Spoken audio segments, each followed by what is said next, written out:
December 1974. A helicopter pilot radioed base with 3 words that made no sense. I see soldiers. Not hikers. Not farmers. Soldiers. Japanese Imperial Army soldiers. In full uniform. With loaded weapons. Guarding an island like the war was still happening. But World War II ended 29 years ago.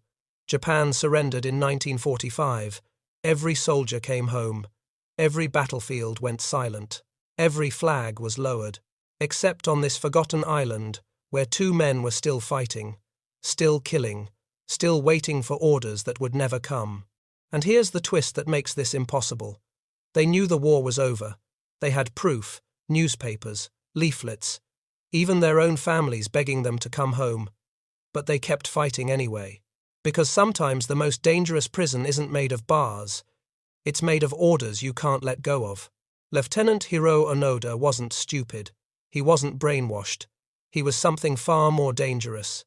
He was loyal. When his commanding officer looked him in the eyes in December 1944 and said, "Hold this island until we return, no matter how long it takes," Onoda heard an absolute truth. Not a suggestion. Not a hopeful estimate. An order. And in the Imperial Japanese Army, orders weren't negotiable. They were sacred. Breaking an order was worse than death. It was dishonor. So when Onoda landed on Lubang Island in the Philippines with a handful of men, some rifles, and instructions to wage guerrilla warfare against Allied forces, he made a promise to himself. Complete the mission or die trying.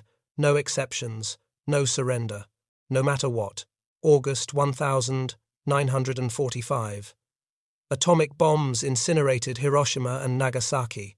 Emperor Hirohito announced Japan's unconditional surrender in a radio broadcast that made grown men weep. American forces swept through the Pacific, accepting surrenders, sending soldiers home, closing the bloodiest chapter in human history. Across Asia, millions of Japanese soldiers laid down their weapons and went home to rebuild their shattered nation. But on Lubang Island, Onoda and his small unit heard rumors of surrender and made a decision that would define the next 3 decades. They decided it was enemy propaganda. A trick, a trap designed to lure them out of hiding so they could be captured and executed. Because surely, the Empire wouldn't surrender. Surely their commanders wouldn't abandon them. Surely the war they'd been fighting was too important to just end. So they stayed. 1 year became 5. 5 became 10. 10 became 20. And while the world rebuilt, moved on, and forgot, 4 men remained in the jungle, stealing food from farms under cover of darkness, burning rice fields to deny the enemy resources, shooting at search parties they believed were enemy soldiers in disguise. They weren't hiding. They were fighting, conducting what Onoda called strategic resistance operations, waiting for the moment when Japanese reinforcements would arrive and their long sacrifice would finally be validated. But here's what makes this story absolutely haunting. Search parties came looking for them, not enemy soldiers, Japanese officials, calling their names, leaving newspapers showing modern, peaceful Japan, dropping leaflets with direct orders from the Japanese government to surrender. And Onoda read them. Every leaflet, every newspaper, every letter from home. He studied them carefully, looking for inconsistencies, checking for forgery, analyzing the paper quality and printing techniques. And every single time, he concluded they were elaborate fakes, because accepting them as real meant accepting something his mind couldn't process. That everything he'd sacrificed, every year in the jungle, every friend who'd died, every life he'd taken, had been for a mission that ended while he was still fighting it. So his brain did what brains do when faced with unbearable truth. It rejected reality and reinforced the delusion. Not because Onoda was crazy, but because sometimes believing a comfortable lie is easier than facing an impossible truth. But that comfortable lie was about to cost him everything. If you're already hooked by this impossible true story, hit that like button now, because what happens next gets even more unbelievable. And make sure you're subscribed, because in our next video, we're covering the soldier who fought for both sides, where loyalty becomes even more complicated, and choosing a side means betraying everything. But first, let's talk about what happened when Onoda's unit started dying, one by one, and the mission became a solo war against reality itself. By 1950, reality was closing in. Onoda's unit had shrunk from 8 men to 4.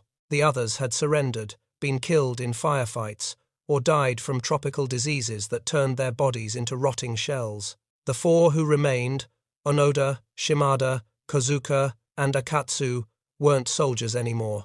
They were something else entirely. Jungle ghosts who knew every cave, every trail, every hiding spot on Lubang Island. They could move through dense vegetation without making a sound.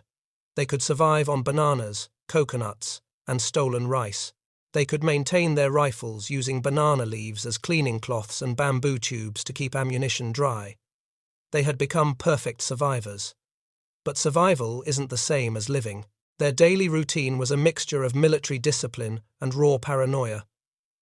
Wake before dawn, check weapons, scout for enemy activity, which meant watching local farmers tend their fields, steal food only at night, only from isolated farms, only when the moon was dark, return to hidden camps before sunrise, clean weapons again, sleep in shifts, never let your guard down, never trust anyone, never question the mission. This went on for days, weeks, months, years. Time lost meaning in the jungle. Seasons blurred together. The only calendar that mattered was the one Onoda kept in his head, marking not dates but events. The day Shimada got malaria. The week they found a new water source. The month they ambushed a search party and confirmed the enemy was still looking for them. But the cracks were showing. In September 1950, Akatsu couldn't take it anymore. 6 years of living like an animal, 6 years of isolation, 6 years of waiting for reinforcements that never came. He told the others he was going to scout a nearby village. He never came back. 3 days later, they saw him from a distance, walking with Filipino police, hands unbound, looking relieved. He had surrendered. Onoda watched through binoculars and noted in his mental log. Akatsu broke under pressure, betrayed the mission, fell for enemy deception. It never occurred to him that Akatsu had simply chosen sanity, that sometimes surrender isn't weakness, it's wisdom. The 3 remaining soldiers held a brief meeting and made a pact. They would never break, never surrender. They would die on this island before they betrayed their duty. 4 years later, that pact was tested. May 1954. Shimada was killed in a firefight with a search party. One moment he was moving through the jungle, rifle ready, eyes scanning for threats. The next moment, a bullet tore through his chest, and he collapsed without making a sound. Onoda and Kozuka dragged his body to a hidden ravine and buried him in a shallow grave, marked with stones. No ceremony, no words. Just 2 men standing in silence over their friend's body, both thinking the same thing but neither saying it. We might be next. Now there were 2. Onoda, the officer, and Kozuka, the enlisted man. 2 soldiers in a jungle, fighting a war that everyone else had forgotten. And they kept fighting. For 18 more years, just the 2 of them. They developed an almost telepathic understanding. Kozuka would point, Onoda would nod, and they'd move in perfect coordination without speaking. They had become so efficient, so skilled at survival and evasion, that search parties couldn't get close. The Philippine government sent soldiers, then police, then negotiators with loudspeakers. Onoda's own family came to the island, his brother standing at the jungle's edge with a megaphone, calling his name, begging him to come home. Onoda listened from hiding, recognized his brother's voice, and concluded it was an actor hired to impersonate him, because surely his real brother wouldn't participate in enemy propaganda. The delusion had become absolute, but something changed in the 1960 seconds. The locals who remembered the war were dying or moving away. A new generation grew up hearing stories about the ghost soldiers in the jungle. To them, Onoda and Kozuka weren't brave warriors. They were dangerous lunatics, a problem that needed solving. The shootings continued. Farmers killed, rice fields burned, and with each incident, the sympathy evaporated. By 1972, Lubang Island just wanted them gone. So when Kazuka was killed during a raid on a rice field, shot by police who were tired of the attacks, there was relief more than sadness. One ghost down, one to go. But the one who remained was the most dangerous. Because Hiroo Onoda was now completely alone, and a man with nothing to lose and everything to prove is capable of anything, this story gets even more shocking. So if you're still watching, drop a comment telling me, could you survive 30 years alone in a jungle? Because what happens next involves a Japanese hippie, a wild plan, and the one thing that finally convinced Onoda to surrender. Make sure you're subscribed, so you don't miss how this impossible standoff finally ends. February 1974. A 24-year-old Japanese college dropout named Norio Suzuki told his friends he had 3 goals before settling down. Find a panda, find the abominable snowman, and find Lieutenant Onoda. He'd already found the panda at a Chinese zoo. The Yeti remained elusive, so Suzuki packed a backpack, bought a plane ticket to the Philippines, and did something every military search party, government official, and trained negotiator had failed to do for 3 decades. He decided to just walk into the jungle and ask nicely. No weapons, no backup, no plan beyond call out in Japanese and see what happens. It was either brilliant or suicidal, possibly both. Suzuki's approach was insane by military standards. He didn't bring soldiers or loudspeakers or official documents. He brought a camera, some camping gear, and a friendly attitude. For 4 days, he hiked through Lubang's interior, sleeping rough, leaving signs written in Japanese. I am a friend. I want to talk. I am not your enemy. He made himself as visible and non-threatening as possible. And on the 5th day, at sunset, it happened. A man emerged from the jungle like a ghost materializing from shadows. Tattered uniform, weathered face, rifle raised, eyes suspicious but curious. Hiroo Onoda, after 29 years in hiding, was standing 10 feet away from another Japanese person who wasn't trying to capture him. They stared at each other for a long moment. Then Suzuki did something unexpected.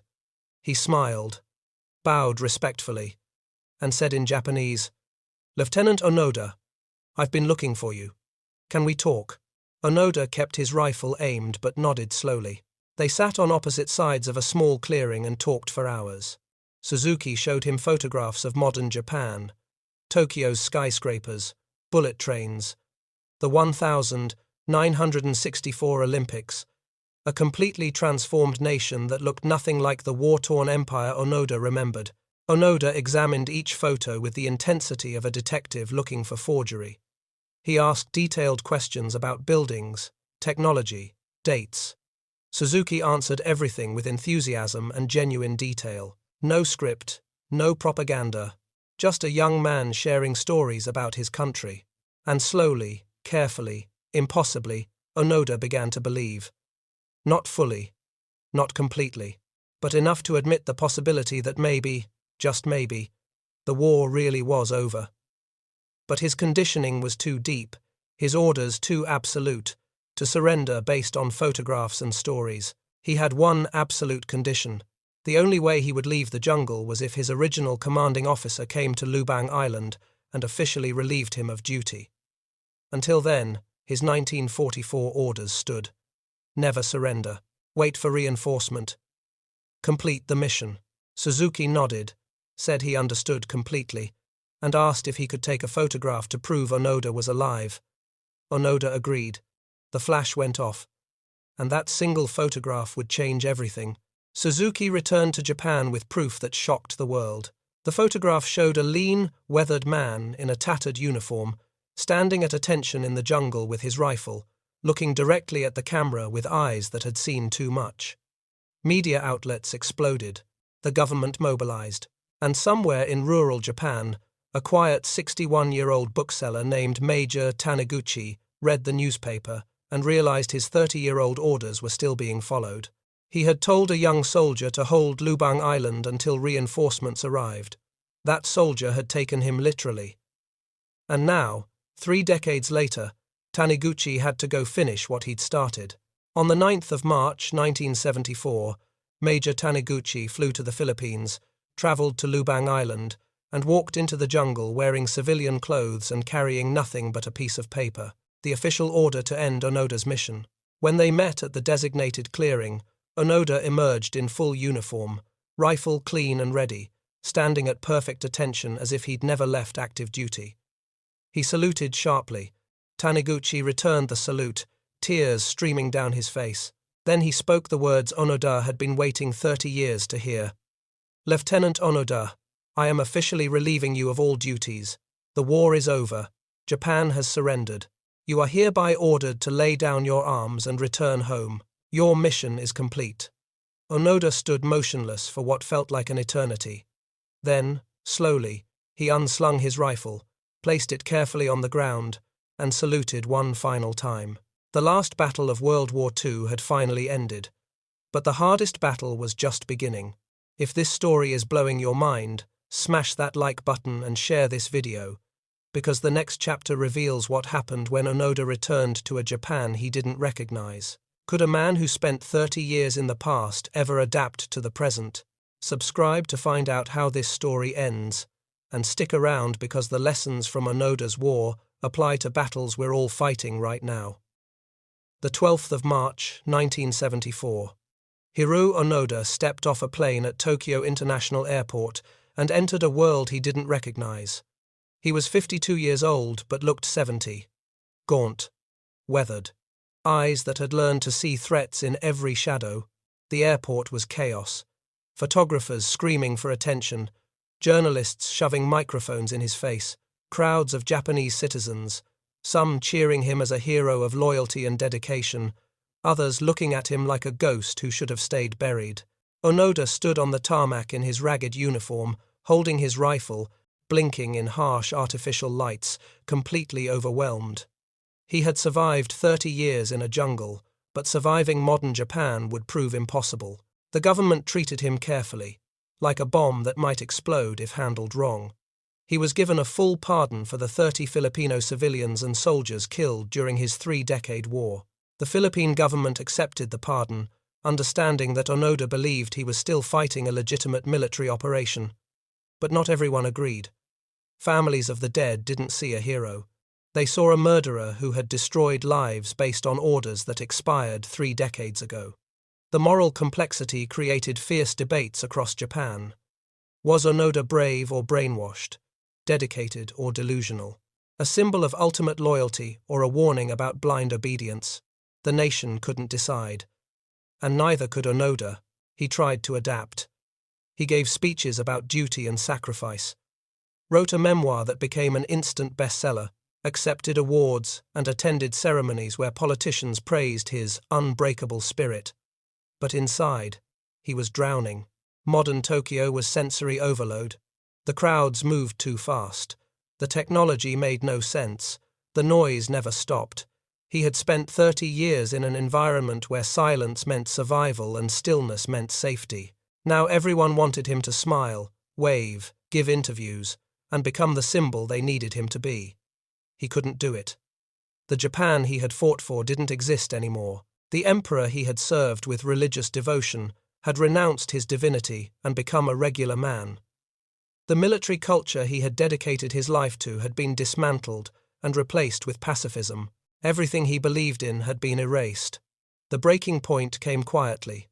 No dramatic collapse, no public breakdown, just a growing realization that he didn't belong here. He would wake up in his Tokyo apartment and instinctively check for threats before remembering he was safe. He would hear a helicopter and dive for cover before remembering the war was over. His hands would shake when he tried to use chopsticks in restaurants, not from physical weakness, but from the crushing awareness that 30 years had made him a stranger in his own country. He was a relic, a curiosity, a symbol everyone wanted to display but nobody knew how to help, and symbols don't get to feel lost. In 1975, just 1 year after his surrender, Onoda made a decision that shocked everyone. He emigrated to Brazil, bought a remote cattle ranch, and disappeared from public life. He married a Japanese woman, raised cattle, and lived quietly far from the media circus and the complicated legacy he couldn't escape. People called it running away. Onoda called it survival. Because sometimes the bravest thing you can do isn't keep fighting. It's knowing when to retreat. He lived on that ranch for decades, rarely giving interviews, never fully explaining his choices, never quite answering whether, given the chance again, he would do things differently. But in 1996, something unexpected happened. 22 years after his surrender, Onoda returned to Lubang Island. He donated $10,000 to a local school. He met with families affected by his 30-year war. He apologized personally to those who would see him, and in a gesture that stunned observers, he planted a tree in the jungle where he'd lived and said he hoped it would grow as a symbol that even the deepest wounds could eventually heal. Was it enough? For some, yes. For others, no amount of apology could return their dead.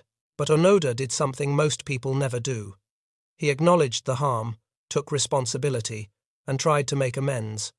Not for redemption, not for forgiveness, but because it was the right thing to do. This story raises questions we all need to answer. So stay with me because the next chapter reveals why Onoda's 30-year war isn't just history, it's a warning about the battles we're all fighting right now.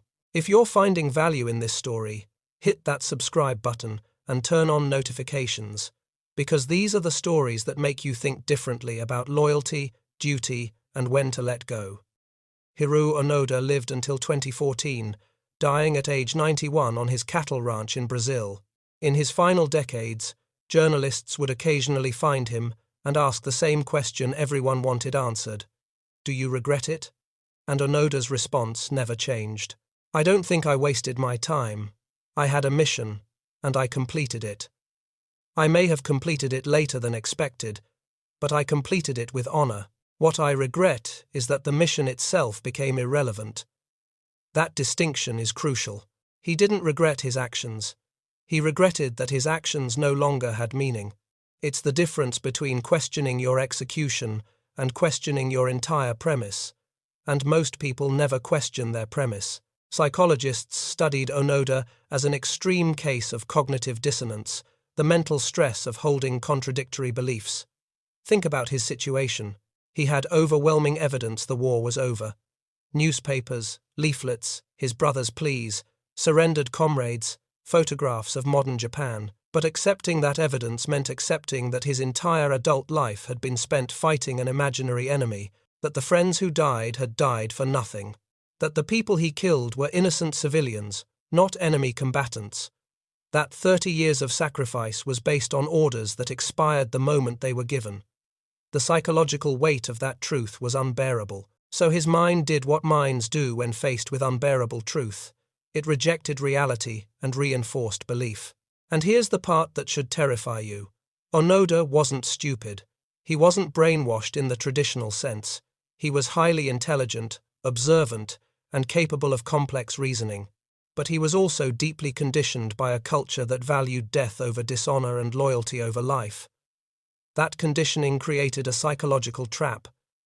Every day he stayed in the jungle required justification. He couldn't admit he was wasting his time, because that would mean the previous day was wasted, and the day before that, and eventually, the entire project would collapse under the weight of its own absurdity. So he kept going. Not because the mission made sense, but because stopping would mean admitting it never did. This is called the sunk cost fallacy, and every single one of us falls for it. Think about your own life. How many of you are in jobs you hate but can't leave because you've already invested 10 years? How many are in relationships that died emotionally years ago but continue legally because divorce feels like admitting failure? How many are pursuing goals that no longer align with who you've become, but you keep chasing them because you've already sacrificed so much? We become prisoners of our own commitment, trapped by the very dedication that once seemed like strength. Onoda is an extreme example, but he's also a mirror. We all have our Lubang Islands, jungles we're hiding in, wars we're fighting that ended long ago, orders we're following that no longer apply. But here's what makes Onoda's story even more complex. He wasn't alone. He was the most famous holdout, but not the only one. Across the Pacific, Dozens of Japanese soldiers continued fighting for years after the surrender. Some were found in the 1,950 seconds, others in the 1,960 seconds. The last confirmed holdout, Private Teruo Nakamura, was discovered in Indonesia in December 1974, just 9 months after Onoda. He had been alone in the jungle for 29 years. When they found him, he was tending a small rice field, still believing the war was ongoing, still waiting for orders that would never come. These men weren't anomalies. They were products of a system that valued obedience over adaptation and loyalty over survival. In 1980, a journalist asked Onoda a question that cuts to the heart of everything. When did you first suspect the war might really be over? Onoda thought for a long time before answering. Around 1959, he said. 15 years in the jungle. That's when I started having doubts, but by then, admitting the truth would have meant admitting I'd wasted 15 years. So I convinced myself to keep going, and the longer I went, the harder it became to stop. Let that sink in. He suspected the truth in 1959, but he kept fighting for 15 more years because admitting the truth was psychologically impossible. He chose delusion over devastation, and he's not alone in that choice. If this is making you uncomfortable, good. That means you're paying attention. Stay with me for the final chapter where we talk about the wars you're still fighting and how to finally lay down your weapons. And if this story is making you think differently about your own life, share this video with someone who needs to hear it, because sometimes the most powerful thing we can do is help each other see the jungles we're trapped in. Today, Lubang Island is quiet. The jungle where Onoda spent 30 years has been partially cleared for farming. The caves where he hid are known to locals but rarely visited. There's a small memorial near the spot where he surrendered, a simple stone marker with 2 dates, 1944 to 1974. 30 years, compressed into 2 numbers. Tourists occasionally visit, take photos, try to imagine what it was like, and leave. The island has moved on. But the story hasn't. Because Onoda's war wasn't really about Japan, or the Philippines, or World War II. It was about something far more universal and far more dangerous. The inability to let go. Here's the uncomfortable truth that Onoda's story forces us to confront. We are all fighting wars that ended long ago. Think about it. How many of you are still trying to prove something to a parent who never approved? Still chasing a version of success you don't even want anymore because you defined it 20 years ago and never updated the definition? Still holding grudges against people who don't remember the argument? Still following life scripts written by younger versions of yourselves who didn't know what you know now? We are surrounded by invisible Lubang Islands, personal jungles we're hiding in, missions we're completing that lost relevance years ago. And the scariest part? We have evidence the war is over. Just like Onoda had newspapers and leaflets, we have friends telling us to move on, therapists explaining our patterns, partners begging us to change, even our own internal voice whispering that maybe, just maybe, we're fighting the wrong battle. But we ignore it. We dismiss it as manipulation, or weakness, or lack of understanding. We tell ourselves the same thing. Onoda told himself, "They don't understand the mission. They don't know what I know. If I stop now, it means everything I've sacrificed was for nothing."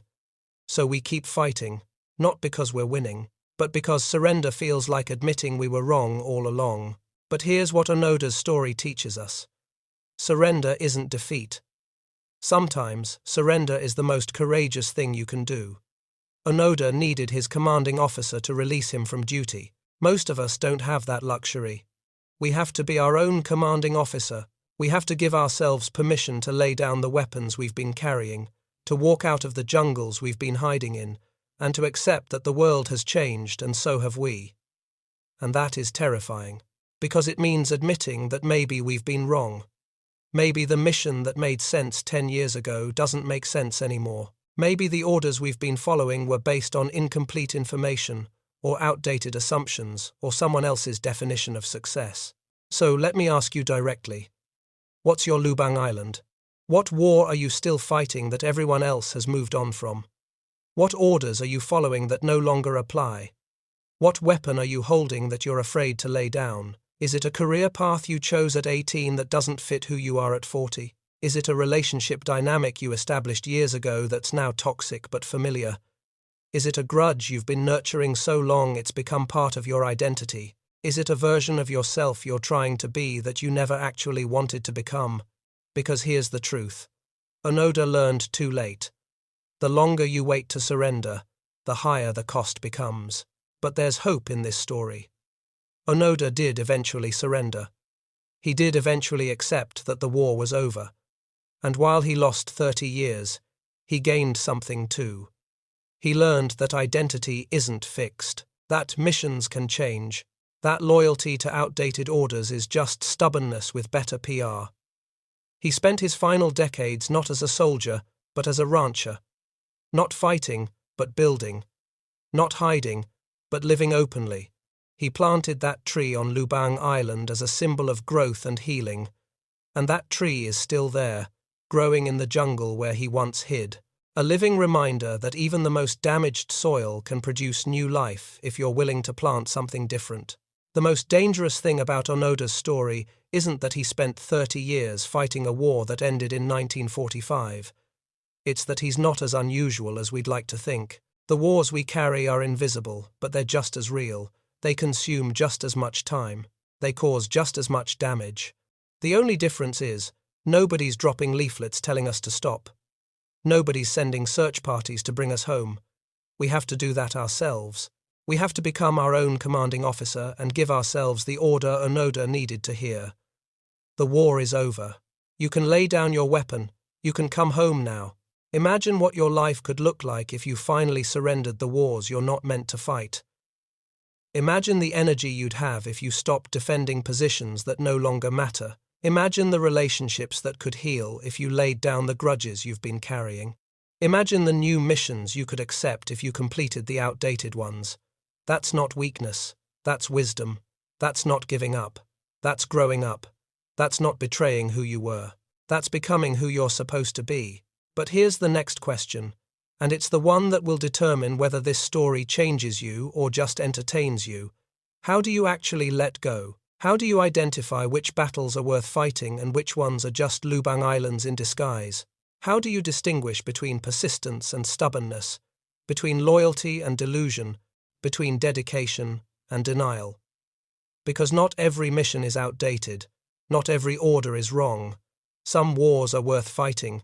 Some commitments are worth keeping. So how do you know the difference? That's exactly what we're exploring in our next video. The Soldier Who Fought for Both Sides. A true story about a man who had to choose between two conflicting loyalties and how he figured out which one deserved his dedication. If Onoda's story made you question your own battles, that next story will give you the framework to decide which ones to keep fighting and which ones to surrender. Click the link in the description or wait for it at the end of this video. Because sometimes the bravest thing you can do isn't to keep fighting, it's to finally stop. Hiroo Onoda spent 30 years on Lubang Island fighting a war that ended in 1945. But the real war was internal. It was the war between who he was trained to be and who circumstances demanded he become, between orders and reality, between the past and the present. And in the end, he learned what we all eventually learn. Sometimes the mission isn't to keep fighting until you win. Sometimes the mission is to realize the war is over, lay down your weapon, and finally come home. The war is over. You can come home now.